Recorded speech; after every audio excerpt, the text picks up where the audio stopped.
Hello, thank you so much for clicking on my video. If you're new here, my name's Sylvia and I love covering different kinds of true crime cases, especially unsolved like the one that we're covering today. And if you're a returning subscriber, then an extra special welcome to you. Thank you so much for supporting me and my channel. Today's case is so strange in every way. I just feel like there's so many different twists and turns in it, and that is why I love covering unsolved cases, because there are so many different theories that you can talk about. There's so many different details that might be important, they might not be important, and I'm so excited. So let's go ahead and get into the case. This is the disappearance of Judy Smith. Judy Smith was born December 15th, 1946, and she was the only girl in her family, and she also was born to a working class family, so she was a very, very hard worker. She had been married 3 times, and the first one was cut short when she was in her early 20s because the guy actually moved to Europe to flee the Vietnam draft. And then she had a second marriage, and this one resulted in 2 children, and she got divorced from her ex-husband when the kids were still young. Her third husband was Jeff Smith, and this was the one that she was married to at the time of her disappearance. Judy was known at this time as Judy Bradford, and she met Jeff Smith while she was working as an in-home care nurse for his father, who had just undergone throat surgery. This was in the mid-80s, and Jeff and Judy hit it off right away, but because Judy had been married twice before and Jeff once before, they wanted to take things really slow. She was kind of unsure if it was a good idea to marry Jeff just because she had 2 failed marriages in the past. She told a friend that she wasn't sure if marriage was for her because Judy was a very independent person. And another thing was that Jeff's mom wanted Judy to sign a prenup, and she was kind of uncomfortable by that. But nevertheless, after 10 years of dating, the couple got married in September 1996. They were both in their early 50s, and their children were grown, and they continued living in Boston together. A few months after the wedding, April 9th, 1997, Jeff had a business conference. Jeff worked as a lawyer, and he had his business conference in Philadelphia where he was supposed to, show up and mingle with all the other people who worked in his field. And Judy loved to travel, and she'd never been to Philadelphia. So she actually decided to tag along on this trip with Jeff, even though she had no reason to be at the conference. And this is where our mystery starts. So Jeff and Judy arrive to the Logan International Airport for their flight. Judy, even though she'd traveled many times before, realized that she forgot her driver's license while they were in line to go through security. And there were new TSA regulations that said that you had to have an official ID with you in order to fly. And I mean, this was before 9/11, so the airports were just so relaxed, and you could basically do anything until Al-Qaeda ruined it. But regardless though, I feel like if you're traveling, you need to have your ID with you. So I find it kind of odd that Judy didn't have this, but maybe she had taken it out for some reason. But regardless, Judy actually had to go back home to grab her ID, which in turn made her miss their flight. Jeff was on a tight timeline since he had so many different meetings at the conference that day, so he wasn't able to wait for Judy, and he had to fly down to Philadelphia without her. Judy got on the next available flight, and when she arrived to Philadelphia, she had flowers for Jeff to say sorry for missing their initial flight. That night, they order pizza up to their room, and they talk about their plans for the next day.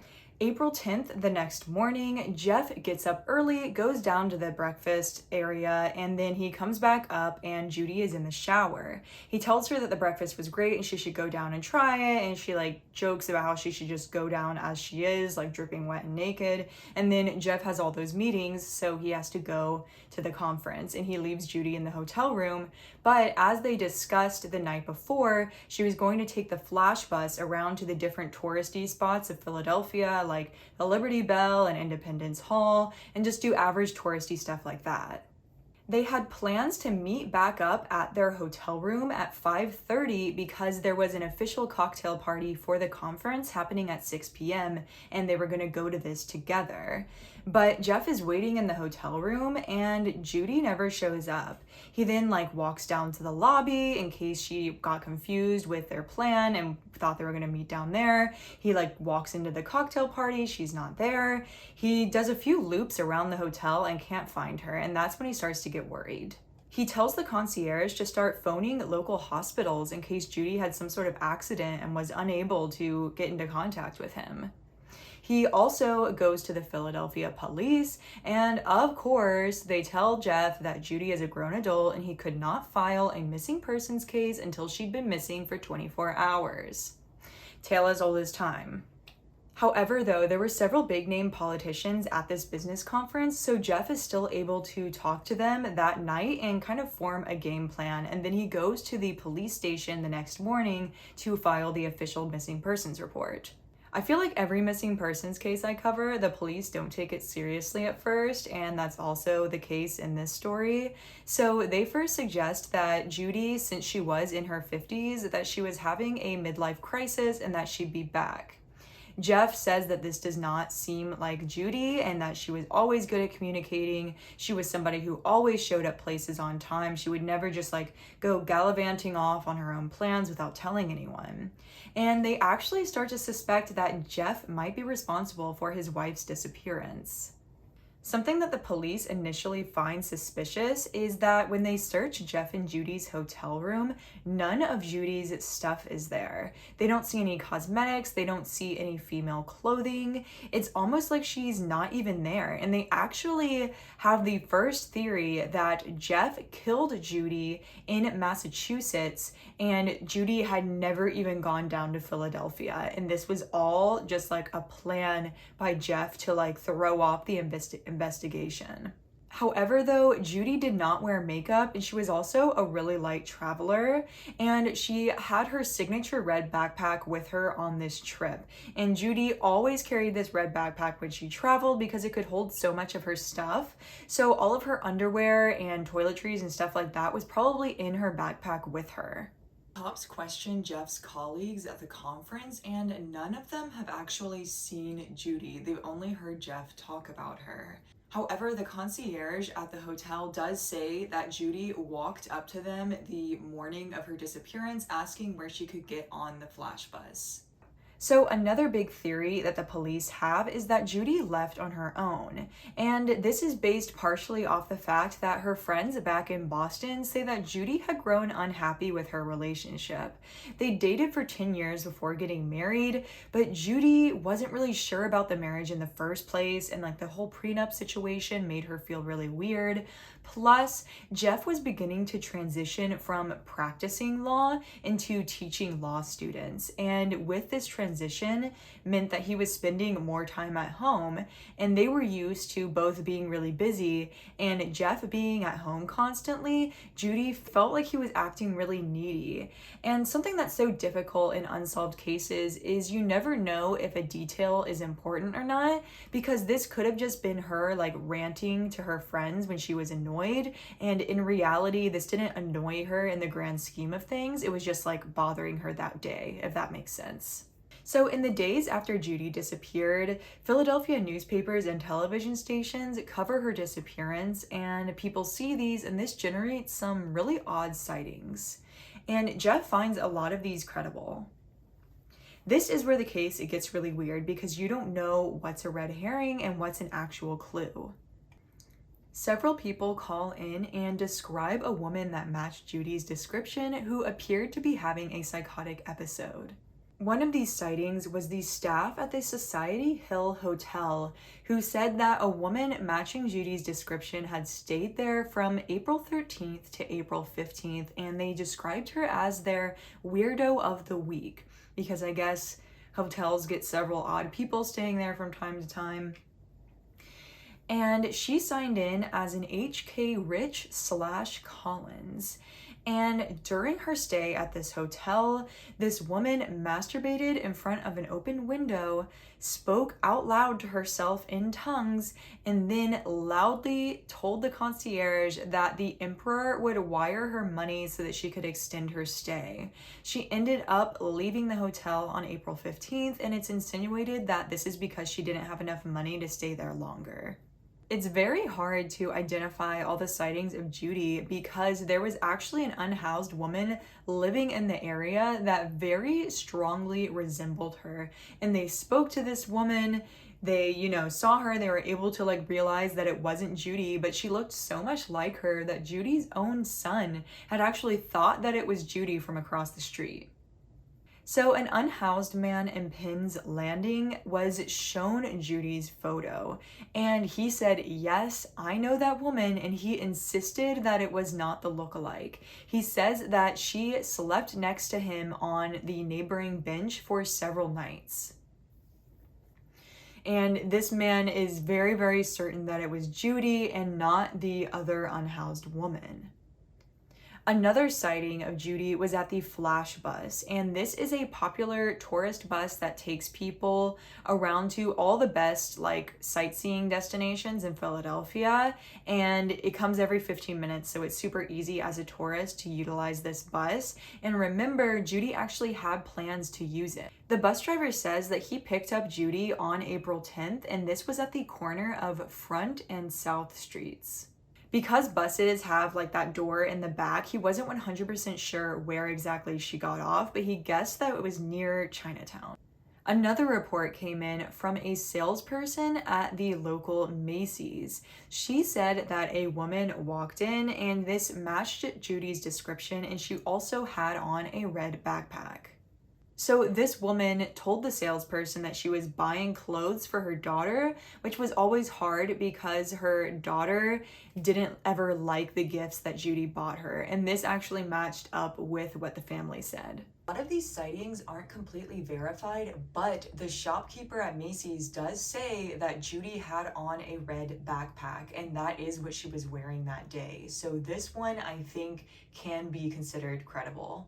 However, though, this lady tried to leave with a random woman that was shopping in the store as if they were family members, even though she was like, I have no idea who that is. I don't know why she's trying to get her to leave with me. So it seems that if Judy was in the Philadelphia area alive, it just doesn't seem like she was very mentally well. It's really possible that she got hit on the head and had an episode of amnesia, or maybe she had a stroke or something, because it seems like people are seeing Judy, but Judy is not acting like herself. Another person in East Pennsylvania said that they saw Judy sitting in the parking lot outside of a Wawa. Sadly, in a lot of missing persons cases, the person is already dead by the time their loved ones start searching for them. But I do not think that that is the case with Judy. 5 months later, Judy's body is stumbled upon by hunters in the woods outside Asheville, North Carolina. This is more than 10 hours away from Philadelphia. So this father-son duo was hunting in Pisgah National Forest, and they come across a blanket that is rolled up, and they look inside and they see a skeleton. So they call the police and they unroll this blanket to find a skeleton that is wearing a bra, long johns, jeans, and hiking boots. And they know for sure that Judy did not own this pair of hiking boots because she wasn't really an avid hiker or exerciser at all.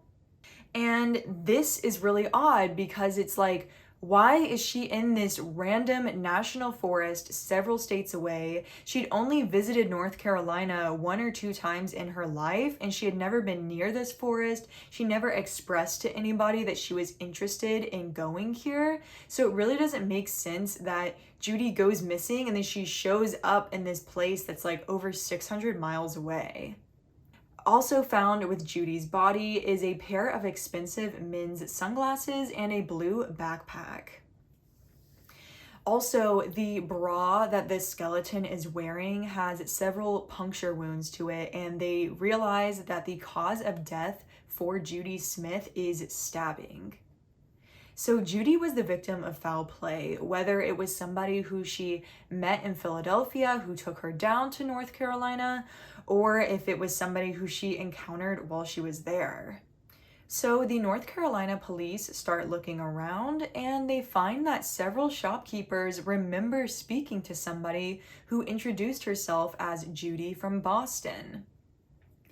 Normally, I feel like this would be less of a clue, but this is Asheville, North Carolina, so you're not going to encounter that many people from Boston.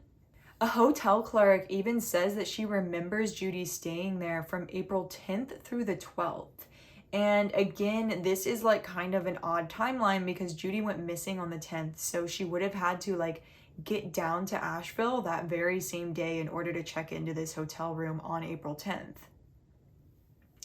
None of the witnesses who saw Judy felt like there was anything off about her. Another shopkeeper in the Asheville area says that Judy came in and she was talking to her about how she was visiting Asheville because her husband was at a business conference in Philadelphia. And this woman says that Judy seemed very normal. She didn't seem like she had any sort of mental health issues going on. And again, I mean, this totally matches up with what Judy was doing. Her husband was at a business conference in Philadelphia, but again, why would she go down to Asheville, North Carolina? So the shopkeeper says that Judy bought $30 worth of sub sandwiches as well as a toy train, and then she left. So if Judy was like running away or like going out on the lam to live off the grid, it does make sense that she would buy like that many sandwiches because then she could live off them for several days. So like I said, the police looked into Jeff as being responsible for Judy's disappearance, and they ruled him out because one, he was at the business conference and several people saw him in different seminars and meetings throughout the day. So like, how would he be able to like kill Judy and get her all the way down to Asheville, North Carolina? And another thing is that the Pisgah National Forest is an extremely hilly landscape, and Jeff was actually like medically morbidly obese, so he would not have been able to hike on this rocky terrain in order to get Judy's body up there. And speaking of the location of her body was found on this like rocky hill towards the top of the hill. And then another thing is that in crime, when people murder somebody and they dispose of the body, they very rarely dispose of them uphill. They take them like downhill because, you know, the body's heavy, they're like dragging it. Taking them uphill is just way too much work. And Judy was found at the top of a very like rocky incline. An odd thing they noticed about Judy's body is that she had cash on her as well as her wedding ring. So whoever killed her didn't do it as part of a robbery because they would have taken these items. So it's really odd. I mean, in terms of theories, it does seem like Judy perhaps arranged her own escape, like she wanted to run away, or she was suffering from some sort of mental health episode where she like forgot who she was, or like she felt like she had to get down to this area for whatever reason. It's just so strange because like, how often does somebody go missing and they're found that far away, you know? Like, I really want to know why she was down in Asheville because, you know, maybe she was voluntarily running away from her life. So it's really difficult to know if Judy was found here because she voluntarily came down to Asheville or if somebody like forced her to go down. But I feel like it's kind of hard to get someone to travel a long distance with you. Unfortunately, we don't have an exact date of death for Judy because like she was a skeleton at this point. The decomposition was extremely advanced. And I feel like if we had a date of death, then that would be really helpful in this case. But unfortunately, that is not information we have. So it's possible that Judy was hiking on the trails when she ran into the wrong person. And it's very possible that this person was Gary Michael Hilton, the serial killer. Gary Michael Hilton was a serial killer who had killed multiple people in national parks in southern US states. God, he's terrifying looking. Oh, Jesus. I just saw his mugshot and like chills went down my body. Holy shit. Okay, well, Gary Michael.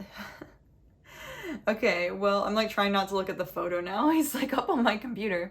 Okay, so Gary Michael Hilton was a serial killer who had killed multiple people that he would find in national parks in southern US states.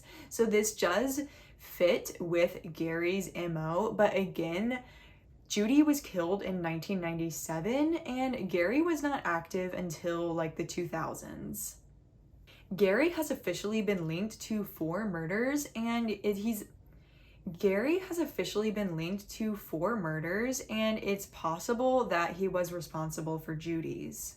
The state of North Carolina, as well as Jeff Smith, combined their finances to offer a $17,000 reward to anyone who has answers about what happened to Judy. And unfortunately, Jeff passed away in 2005, never knowing what happened to his wife. And that's basically where we are in modern day with this case.